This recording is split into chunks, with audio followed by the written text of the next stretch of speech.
Okay, we are on. So good afternoon or good morning or good evening to all of you, and welcome to our side event on the United Nations Digital ID Initiative, Uniting the UN's Global Culture.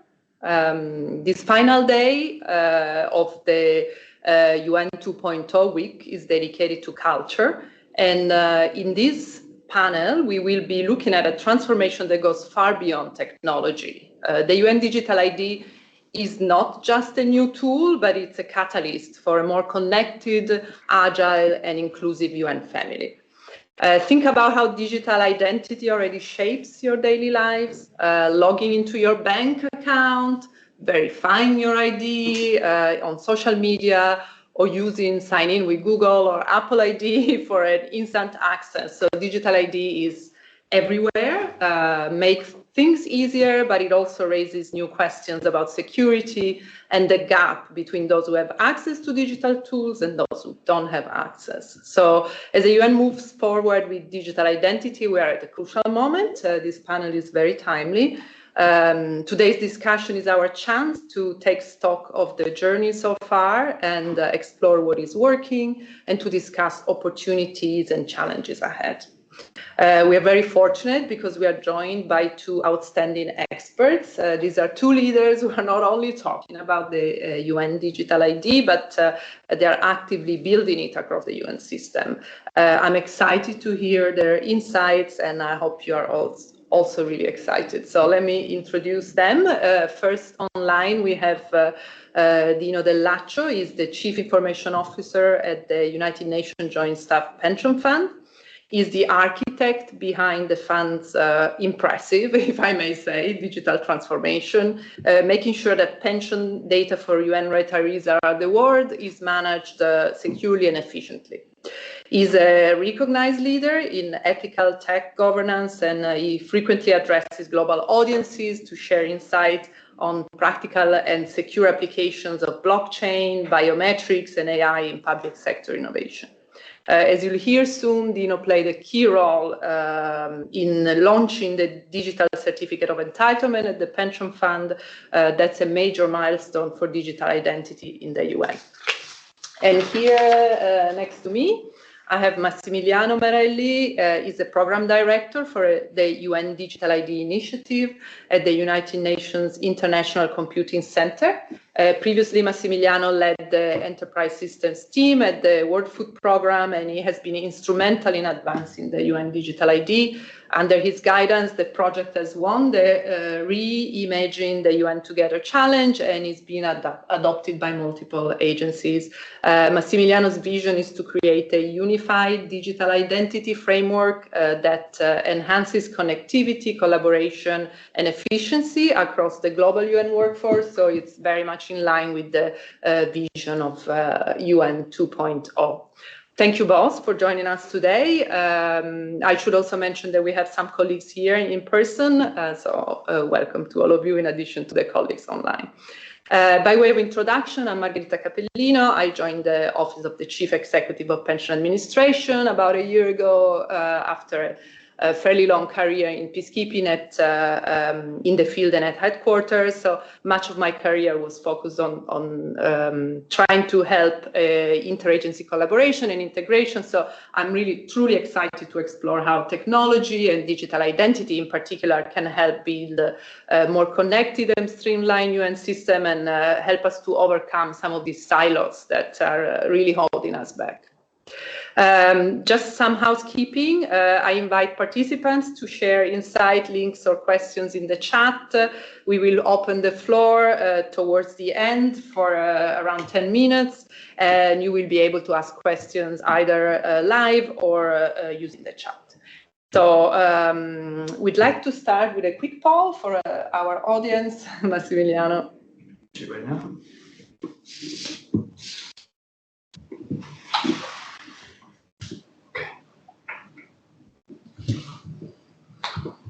So you can access the poll in the chat. Shall we also read it out loud? Yes. So the poll is about innovation. So what innovation would you like to see in the UN in the next 5 years?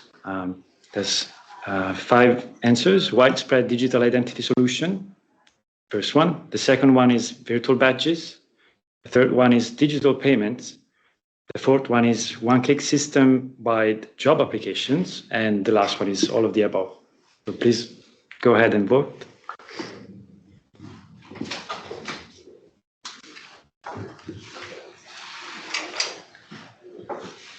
Just the responses are coming in, so we give a few more seconds. I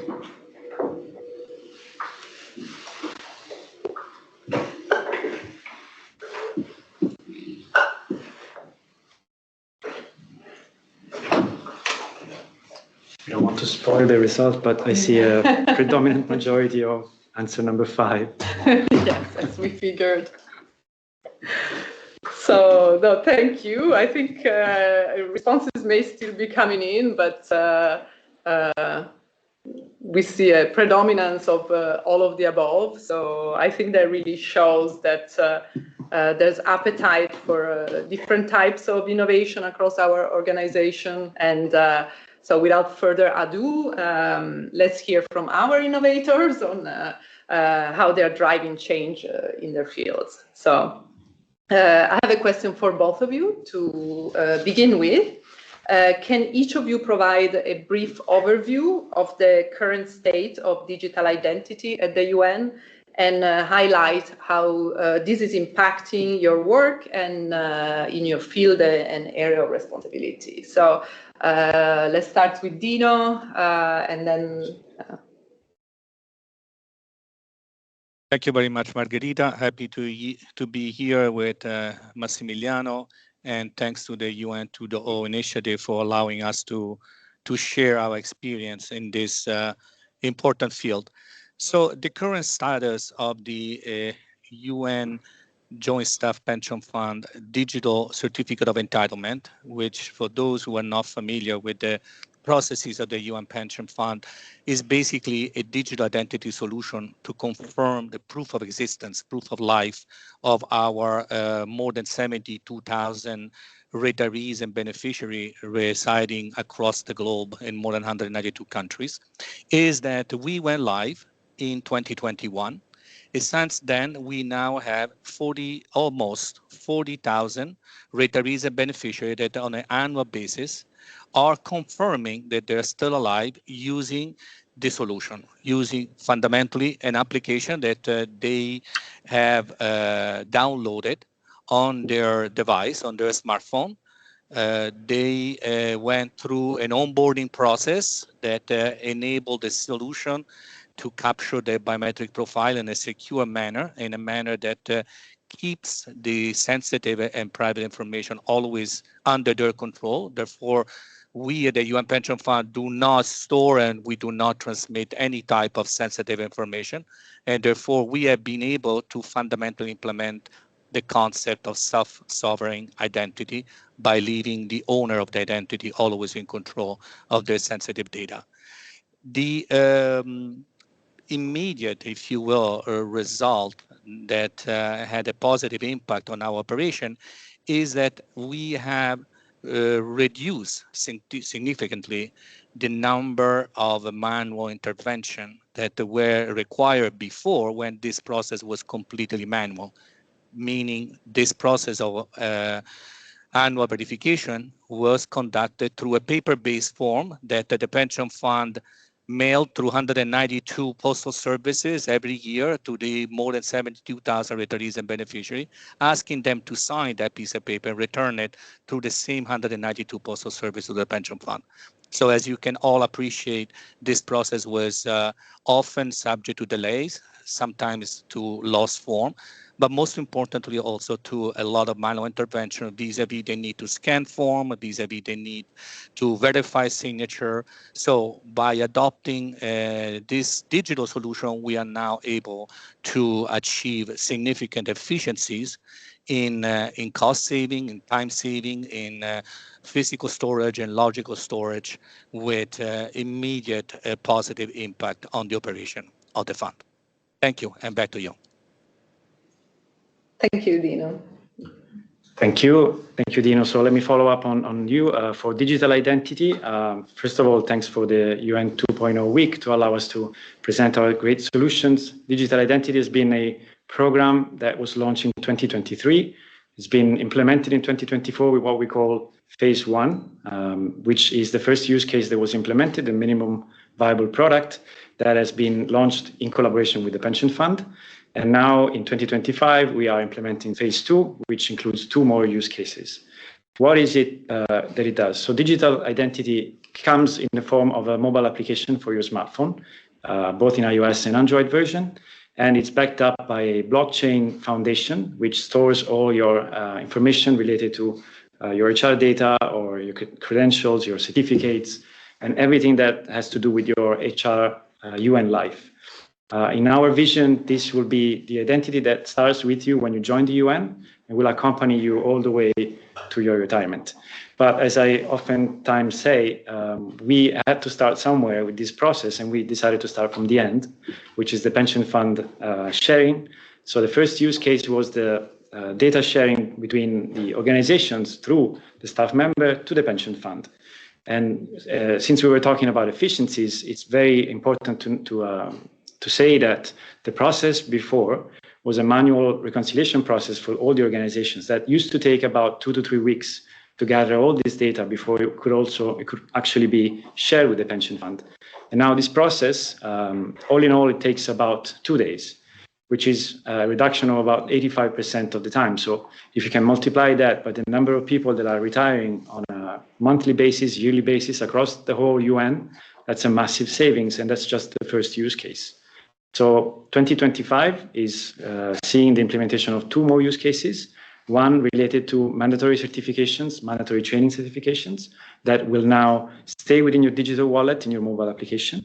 And the second one is about interagency movements, interagency transfer, where you are facilitated in moving your data with you if you are moving from one agency to another.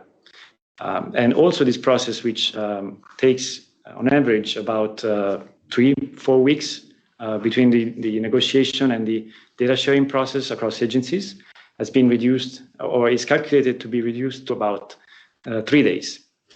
So again, we're talking about almost roughly 90% time saved. And this is just the beginning, which we're thinking about a number of other use cases that are already in the pipeline. Once we have the foundation laid out for HR data, really the sky is the limit. But this is a lot of words for something that you cannot see. So I think if a picture is worth 1,000 words, maybe a video is worth 1,000,000 words. And I will kindly ask then Mirko to share our video so you can actually see for yourself what it looks like. Thank you, Mirko.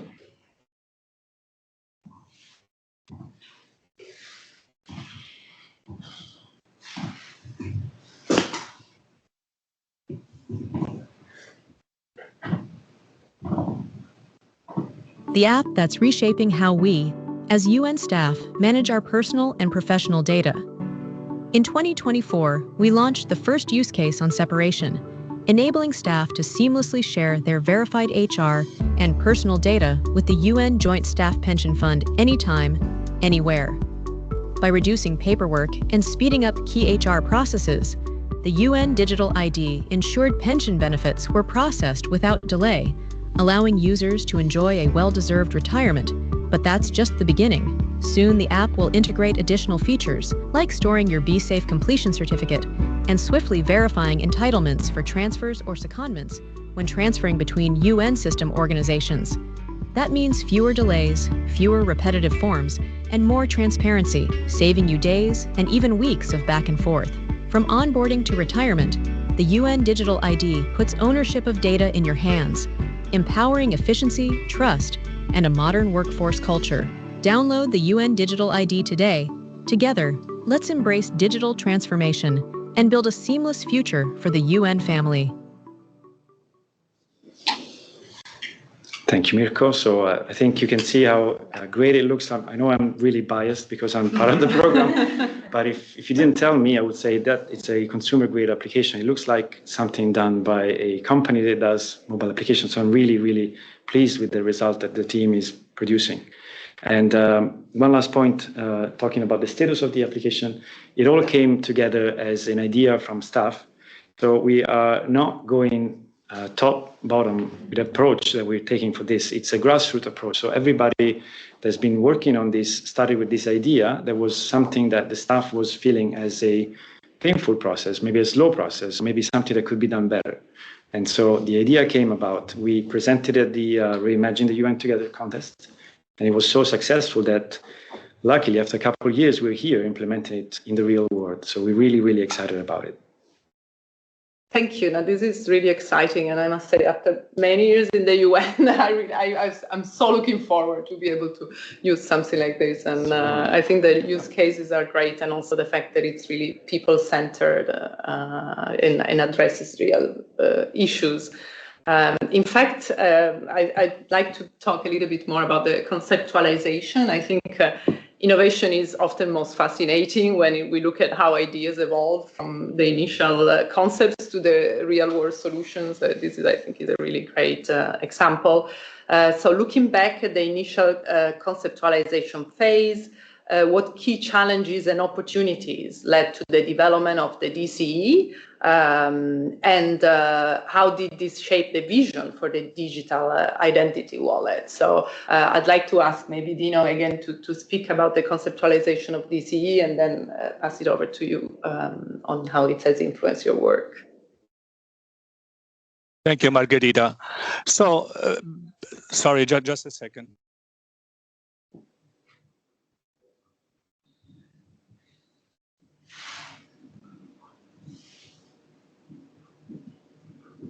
Sorry, apologies. I just need to change the location. Just maybe if you can start with Max.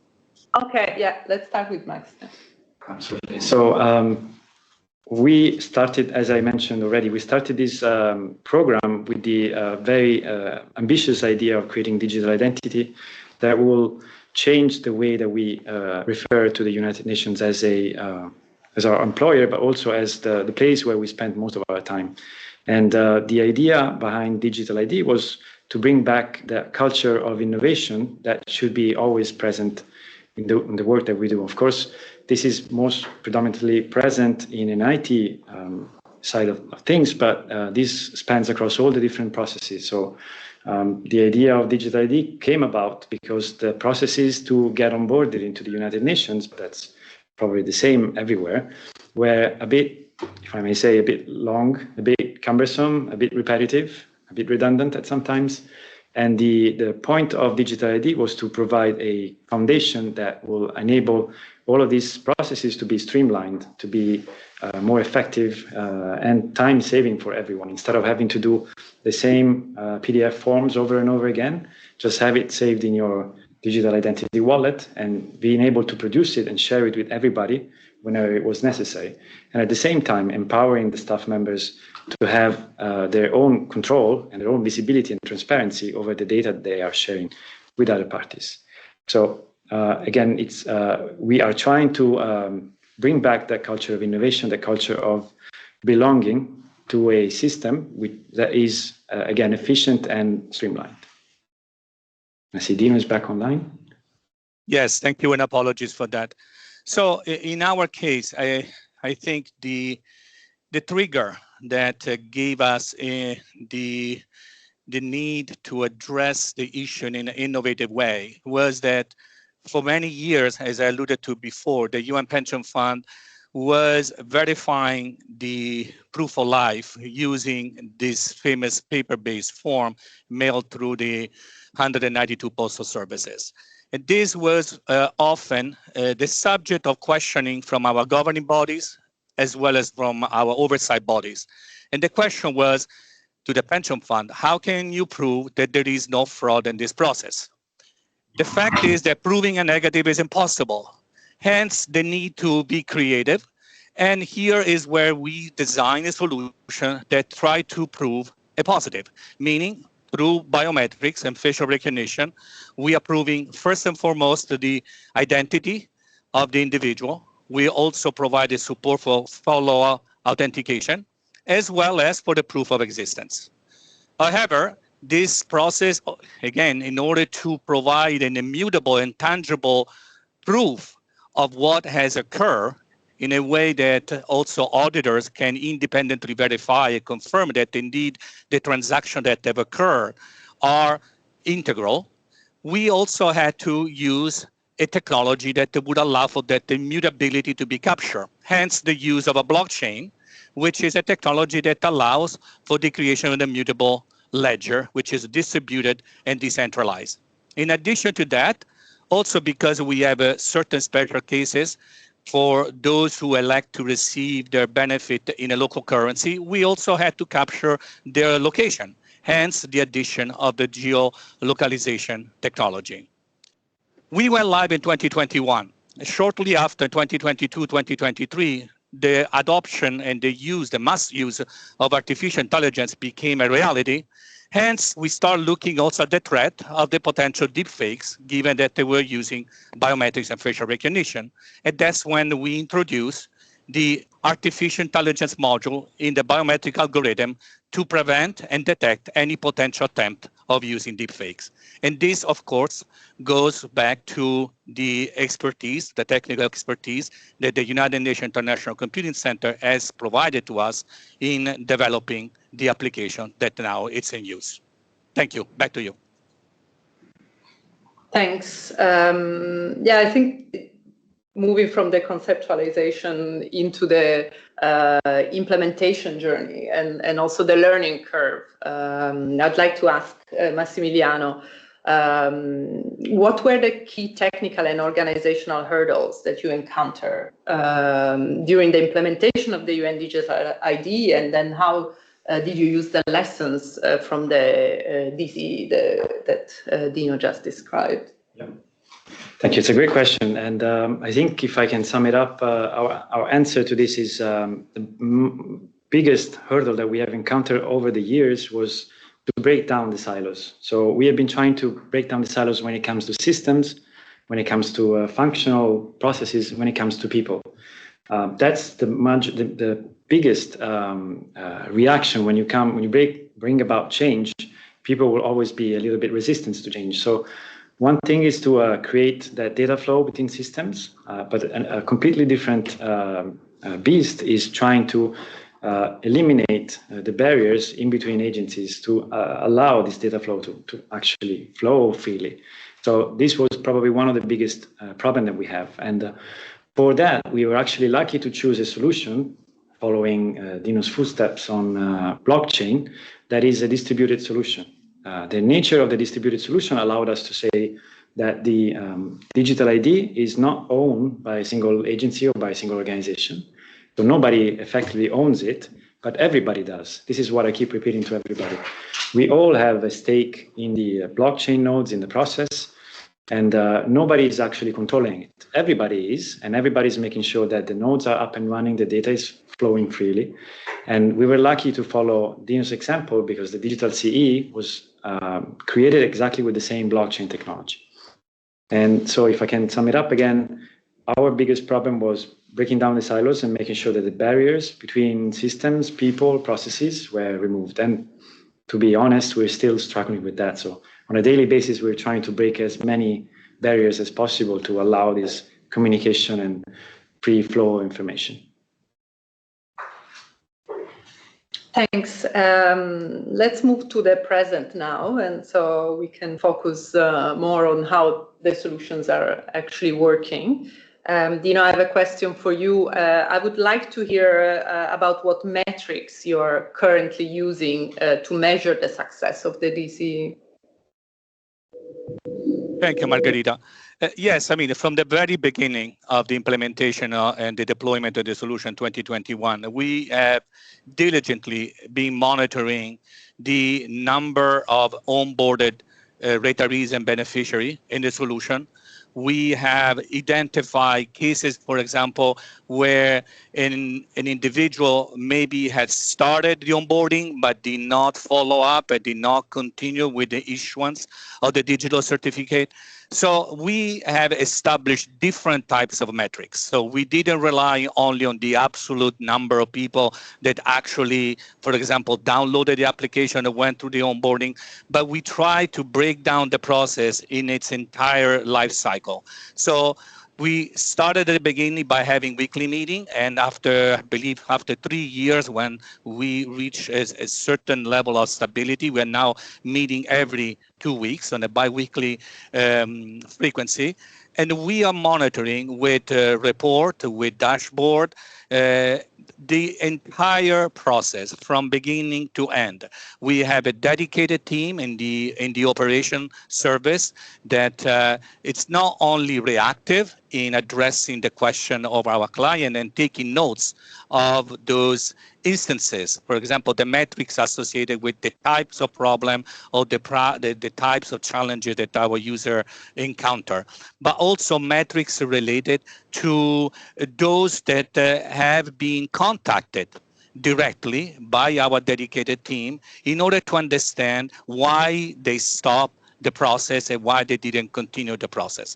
So we have metrics associated with each step of the process. We have also started to identify metrics associated with each type of client, user. We started with the retirees and beneficiary. And then recently, in the last year and a half, we started with the enrollment of the active participant that are 6 months from retirement. So we have a dedicated person that in our Geneva office started to liaise with a member organization, with the HR offices of each member organization in offering, as part of the separation process, the enrollment to the digital certificate entitlement. So that became another element that now is tracked and is reported on a bi-weekly basis. Thank you. Back to you. Thanks. And yeah, incidentally, there was one of these bi-weekly meetings this morning, so to review the progress and the growth of this of the DCE tool. So in terms of change management, and you mentioned that just now, but yeah, innovation and transformation, especially in big bureaucracies such as the UN that have a very diverse workforce and intergenerational workforce, they really require a deliberate thought and investment in change management to work. And so I have a question for both of you.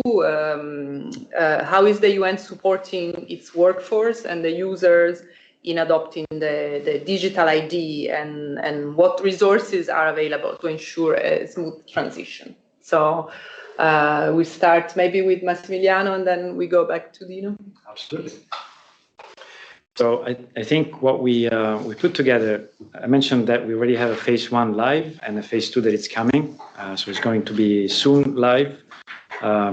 For these two phases, so the 3 use cases that we mentioned, we have created a number of great how-to articles and how-to videos. They are published on our portal.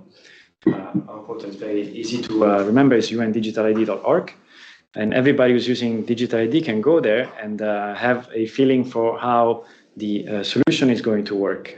The videos and the how-tos are really excellent. I found them really self-explanatory. They are a step-by-step guide on every single process. So if you are about to retire and you want to accept credentials from your organization, you can look at the video and basically reprocess the same steps as the video by watching the video. And same goes for all the other use cases. So the team has been creating these excellent resources that are available for everyone. And I'm biased, but I really like the videos. And from time to time, I go back and check them because they are really cool. So if you have the opportunity, go and log in into undigitalid.org and you can find them for yourself. Thank you. Thanks. Dino, would you like to elaborate on the change management approach in the fund? Yeah, sure. So, I mean, what I would like to emphasize is first and foremost that in no way this was an IT project. So although we in IT had a significant role, a driving role, if you will, this was an organization-wide effort. So in the success of this initiative, it really derived from the fact that all services, all sections, all units of the entire pension fund were involved and actively participated. And indeed, the famous meeting that I alluded to before and that Margarita, you confirmed we had this morning, it's a meeting that is attended by the representative of all the function of the UN Pension Fund. So first and foremost, there is a collaboration in ensuring that change is managed and it's supported and is driven by all functions and not only by one. But beyond the pension fund itself, I think there was a recognition, of course, after the initial questioning, after initial skepticism, which is natural and instinctive, but there was a recognition of the benefit of the application and really about a win-win value proposition for all of us. So the member organizations that are helping us now, for example, for the onboarding of the active participant about to retire, are really collaborating and joining our effort. And some of them actually provided us with a very valuable support in doing the testing. Also, the Association of Retirees have contributed to providing us with feedback vis-a-vis the impression, vis-a-vis the reaction, the concern also, and sometimes, of course, also initial complaints that we had to address as any relatively complicated application and system encounters. So yeah, I think it has been really a collaborative effort, and therefore the change went through the natural stages where at the beginning there is a lot of resistance, and then gradually there is a recognition of its value and the acceptance, and now actually the support and the fact that we're actually receiving suggestion and recommendation in order to improve the system itself.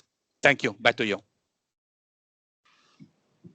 Thanks. Yeah, I think it really does take a lot of efforts to socialize and create ownership of these solutions. I recognize that the DCE has been handled internally in the fund, so it may be easier than these interagency efforts that you had behind and ahead of you, but nevertheless, yeah, I think that it's really important to factor in change management.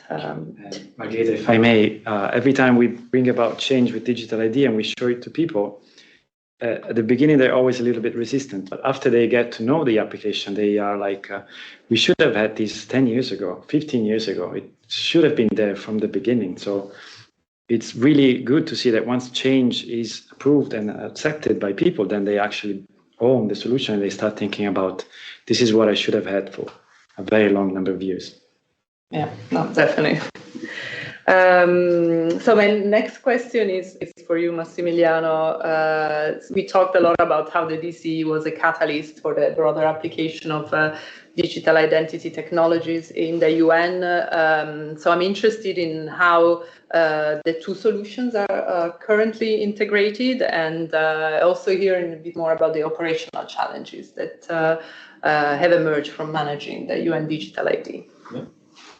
So again, we consider the two application, digital CE and digital ID, being sister apps because they started from the same foundation. So we were lucky to come second, and we were building on top of the already strong foundation laid out by the pension fund. We, at this point in time, we use the same blockchain, which is based on Hyperledger Indy, if you're technically inclined. And we chose to go that way in order to achieve a great interoperability between the blockchains. Now, of course, you cannot merge the blockchains, you cannot share data between the blockchains, but our wallet can effectively query the different blockchains. And our solution is also future-proof in the sense that it's a multi-blockchain ready wallet. Right now, it's reading and interacting with Hyperledger Indy blockchain. But in the future, if things change for whatever reason and blockchain is not deemed anymore the best technical solution in the future, we have the opportunity to switch to something different, to read other verifiable credentials from other solutions. And so I think we are already creating the foundation for something to be steady for a very good number of years. And then one last point about integration. You might remember I just mentioned the phase 1 use case is about sharing the staff member data with the pension fund. And so also there's a very strong integration with the IPAS, the integrated pension administration system that takes care of pension payments and pension calculations. So at the end of our phase 1 use case, the integration goes back into IPAS, and all the information is shared from the digital wallet into the IPAS systems, so that the reconciliation is much simpler also for the staff pension fund colleagues working in IT. So I think we have a very tight integration and we're really happy about it. Thank you. Thank you. Dino, I don't know if you want to add anything to that before we turn to the future outlook for this.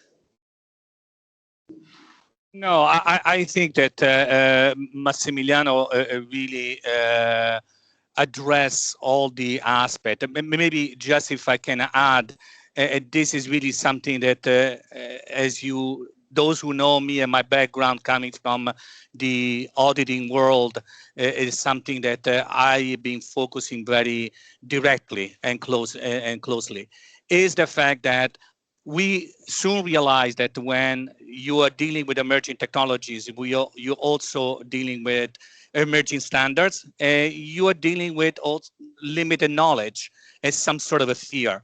So for me, from day one, it was very important to build trust and acquire, to the extent possible, a relatively strong level of assurance.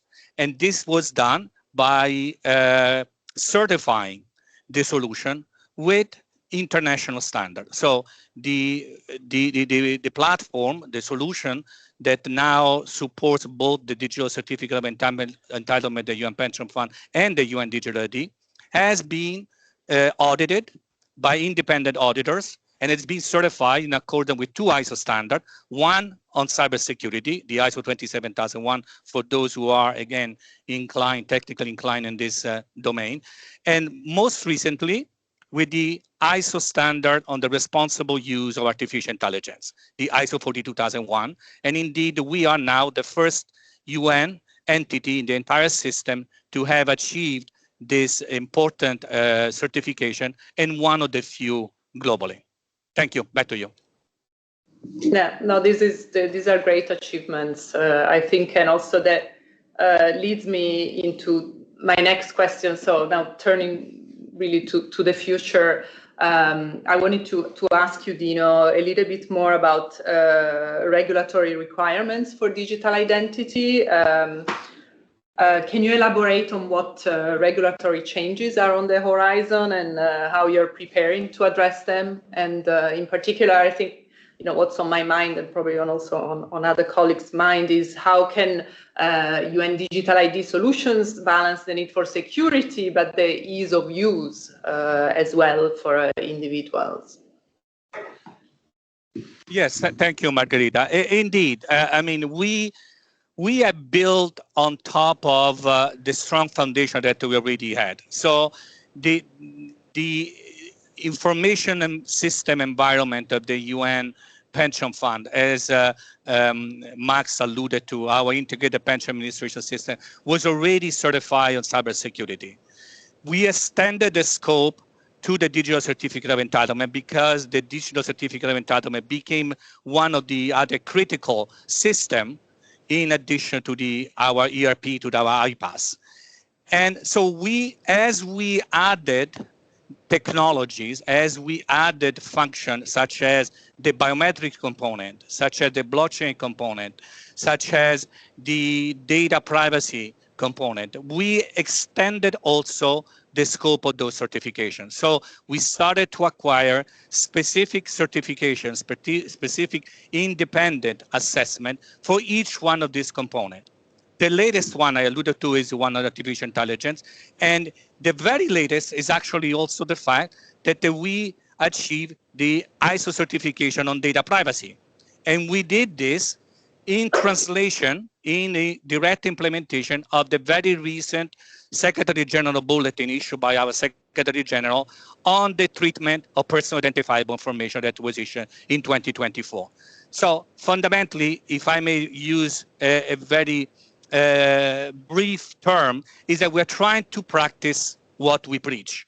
So it's not only a theoretical exercise, but actually a practical exercise where we submit our solution to those terms of reference, to those benchmarking criteria that would allow us to demonstrate to our clients, to our stakeholders, and to our governing bodies that indeed we are complying and we align with the principle, with the policy of the UN organization. Back to you. Thank you. Thanks. I think we are now getting to the point when it would be really interesting to hear about your vision for the future. And you've been both architects of this change. So maybe starting with Massimiliano and then Dino, looking ahead 5 years, what does success look like for digital identity solutions at the UN? Thank you, Margherita. So, yeah, the vision is very ambitious, I have to say. But if you don't dream big, then you probably don't achieve what you're trying to get to.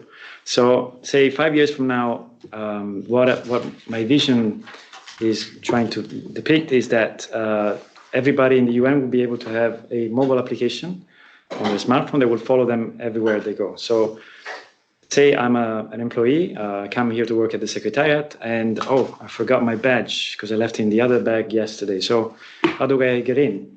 Oh, I'm lucky. I have digital ID with virtual badges. I can just prove that it's me and scan and get into the building. Fantastic. I get up on the 18th floor of my building, and I accidentally forgot my password because I changed it yesterday on my computer. And what was the password? I can't remember. Okay. Lucky, I have digital ID. I can log in via QR code. I scan that. I'm into the system, no problem. Then I think it's time for a coffee. So, okay, let's go get a coffee downstairs with the cafeteria. Oh, I forgot my wallet upstairs, but I'm lucky. Again, I have digital ID. I can do digital payments right from here, from the smartphone. So this is the vision that we're trying to create. The one solution that will basically be available for everybody in the UN, that will unite everybody, will make them feel part of the family, and will be there for everything that they need to do regarding the UN and regarding their UN life. So I know it's a very ambitious vision, and of course, if you forget your smartphone, then it's going to be a problem, but this is where we're trying to go. Thank you for the question. Thank you. Yes, I subscribe to that vision, so hopefully it's going to happen soon. But Dino, over to you. Yes, thank you, Margherita. And very briefly, because I'm mindful of the fact that we would like to give space maybe to some question answer from the audience. Well, from my point of view, the point is this. Once you resolve the digital identity issue and need and requirement, the sky is the limit. Because once we have confidence and certainty that we are dealing with the right counterpart, then we can start offering all the services and we can start transacting with those individuals by offering them the possibility to communicate with us in a digital manner. No longer with forms, no longer with piece of paper, no longer with the in-person visit, and no longer with even going to the membership service and uploading or downloading form, by using an app that can allow them to make changes, to make updates, and so forth. Of course, the digital certificate of entitlement is not the only innovation that the UN Pension Fund has implemented or is going to implement. There are many others, so we are trying to pace the introduction of this innovation in a way that is not going to overwhelm our client, our users, and therefore we are mindful of the fact that we need to follow a gradual approach. But basically, the vision is that moving from a digital certificate of entitlement focus on a very narrow use cases, digital identity of proof of life, we can hopefully soon move to the digital UN Pension Fund, an application that will provide a portfolio of services and opportunities to our client to complete a transaction with us. Thank you. Back to you. Thank you. This is really exciting, and so I'll stop asking questions myself, and we can turn to questions from from the audience, again, you can raise your hand and ask a question, or if you prefer, you can type it in the chat. And I think we have received one question in the chat. I'll read it. I'll direct it to you, Massimiliano, from Zamir Flotan. Thank you for the information session. The UNDID is a significant initiative that the UN SDG Business Innovation Group is advocating for. So we have a supporter here. Two questions: how soon the UN Digital ID will be ready, or if already is for the onboarding process? And the second question, are there any new entities that have joined this initiative or are in advanced states of joining? Given this is one of a proven initiative, your insights would be greatly appreciated. Fantastic. So let me start with the first question.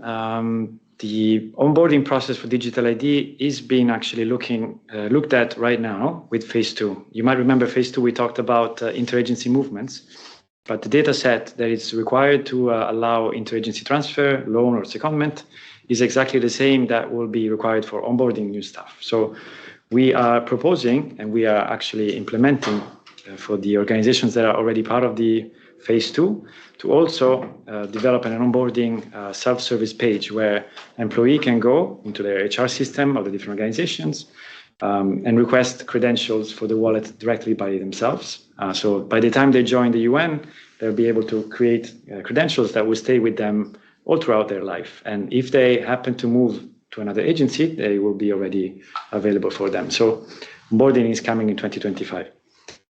And second question was, are there any new entities? So we already have 6 organizations that are sponsoring our program. And there are 8 more that have expressed an interest to join, especially for the very ambitious use cases that we mentioned before, like virtual badges or digital payments. So in total, I think by the end of the year, we could potentially be looking at 8 more. So it's fantastic to have this type of interest and this type of response from the different organizations. Thank you. Thanks. I don't see any other question in the chat. I don't know if there's any question from colleagues online or here.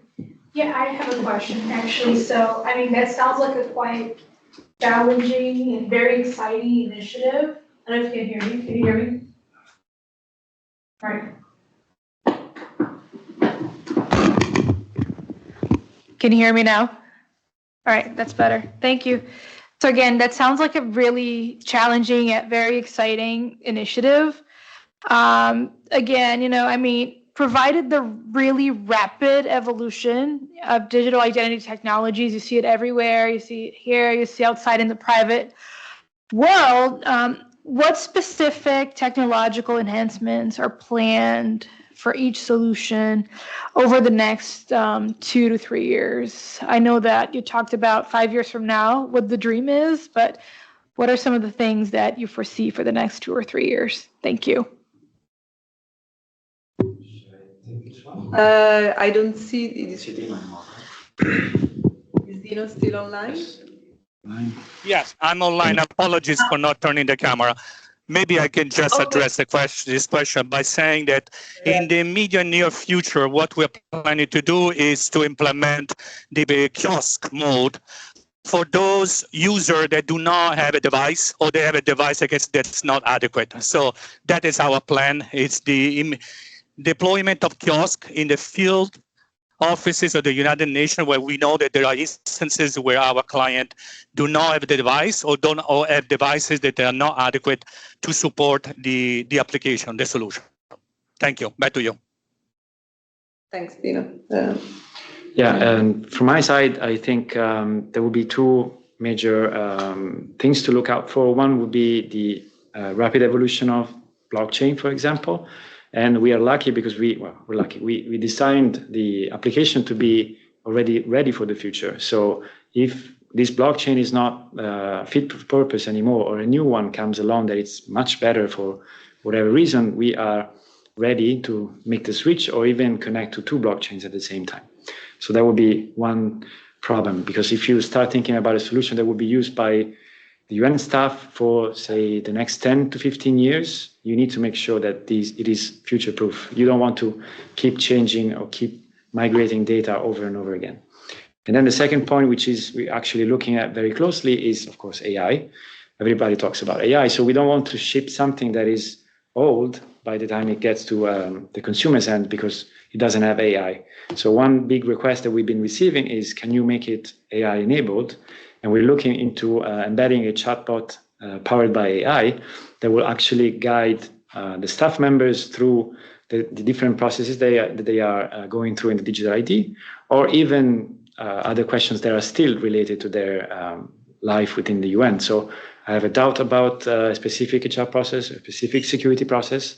I can just type it into digital ID and I get the response right there and then. Thank you. Thank you. Thanks. We have one question.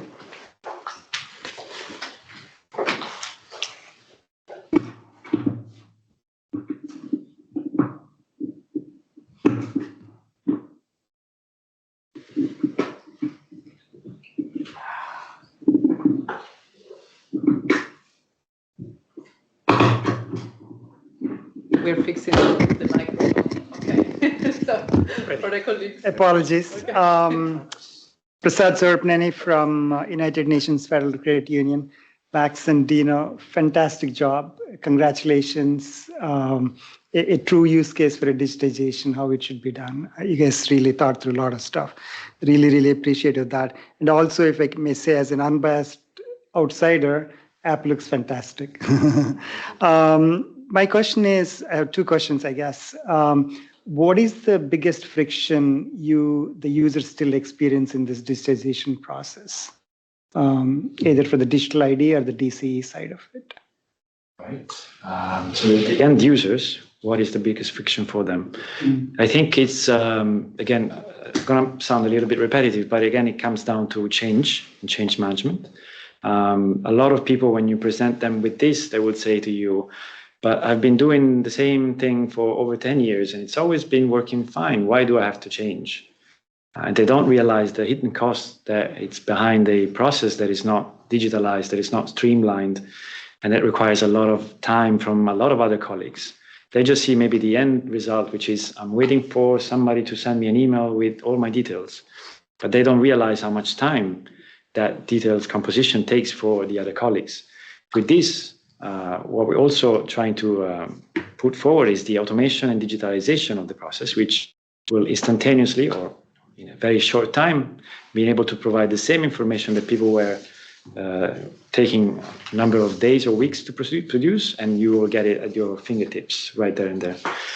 That's the most difficult thing for us to be able to communicate, and the biggest friction is, what's in it for me? Well, you probably don't see it, but right now you have all your data in the palm of your hand, and it's so very powerful compared to the previous process. And what happens if they want to enroll a second device with the digital ID? We don't allow multiple device login for security reasons. We do have a procedure for backing up and for restoring your wallet. So if you lose your phone, if you break your phone, if your phone gets stolen, there is always an option to restore your wallet to the previous version with all your credentials inside. And if everything fails, so it's a very, very thought through process. So it comes with a QR code, a number of passwords that you have to print out and remember. But if you lose everything, there's always the option to go back to your organizations or your employer and get your verifiable credentials issued to you again as if new. Very good. And what percentage of the employees of these 6 organizations have enrolled so far? So I mentioned it before, we started tackling the big problem from the end, so the retirees. We don't have that many users right now, but phase 2 will actually be a lot bigger because everybody in the UN is supposed to do mandatory training certification. And so we're opening up potentially to 170,000 people, which is massive. And the interagency movement is about, from our estimates, about 15 to 20% of the workforce rotate between agencies. But if you allow onboarding, as for the previous question, then potentially all 160 and 70,000 people that we're targeting will be able to generate credentials from themselves from day one. Yes, thank you. Thank you very much. Thank you. And I see Dino is responding from the chat that for the DC, the challenge, although it's decreasing, is the use of biometric capturing. So we have less than 5 minutes left, so I don't see any other question here or online.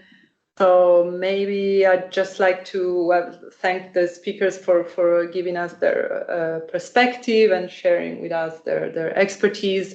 Maybe I'll just ask you for a quick concluding thought. Dino, are you still online? And I know Dino is traveling, so he's also really kindly joining, but moving around. But Dino, would you come in for a concluding thought before we pass on to Massimiliano?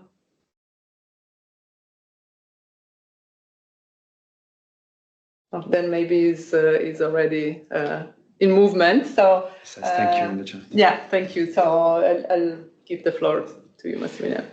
All right. So my last thought on this is, first of all, thank you for the time. It's been fantastic to be here and present this digital solution. What I wanted to say is that it is an IT solution, as Dino mentioned, but it's also a key opportunity for rebuilding and recreating the culture of innovation and collaboration within the UN. The fact that the team is an interagency team from the start allows us to create that sense of community, that sense of sharing, the sense of collaboration. Everything that we do is done in a functional, modular fashion so that we can be reused by other agencies. If somebody is developing a specific integration component in one agency, it can be taken and moved over to another agency for further implementation and further improvement. And so that will, in our head, in our vision, this will create an even more stronger and united family, the UN family itself, and will recreate a little bit of pride to be part of the UN family. A family that is now modern, that is now lean, and is an efficient workforce. And with this solution in place, I think we will be ready for whatever challenge we will face in it. Thank you for hosting us. Thank you, and thanks to everyone who joined and for your insightful questions. Thank you.